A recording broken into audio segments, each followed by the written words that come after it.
Mister বিস্টকে ইউটিউবের algorithm hacker বলে, কিন্তু তার গ্রোথের আসল কারণ তার ইউটিউবে গ্রোথের টিপস অ্যান্ড ট্রিক্স। আমি সামনে গিয়ে তোমাকে বলবো যে কিভাবে মিস্টার বিস্ট কি টিপস অ্যান্ড ট্রিক ফলো করে কিভাবে তার চ্যানেলকে অনেক তাড়াতাড়ি গ্রো করেছে। সালটা ছিল 2016।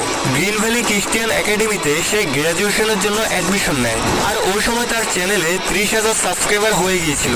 তার গেমিং ভিডিও আস্তে আস্তে গ্রো হতে শুরু করে, আস্তে আস্তে সাবস্ক্রাইবার বাড়তে শুরু করে, যার কারণে সে একটি সিদ্ধান্ত নেয়।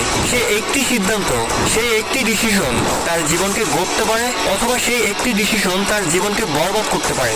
2016 সালে সে তার কলেজ থেকে ড্রপ আউট নেয় আর ইউটিউবকে ফুল টাইম হিসেবে নেওয়ার সিদ্ধান্ত নেয়। বন্ধুরা, তার এই ঘটনা থেকে আমাদের সবার শেখা উচিত যে জীবনে যখন আমরা কনফিউজ হব তখন আমাদের যে কোনো একটি ডিসিশন নেওয়া অনেক জরুরি। ওই একটি ডিসিশন তোমার জীবন তৈরি করতে পারে অথবা ধ্বংস করতে পারে। এজন্য আমাদেরকে আমাদের জীবনের সবচেয়ে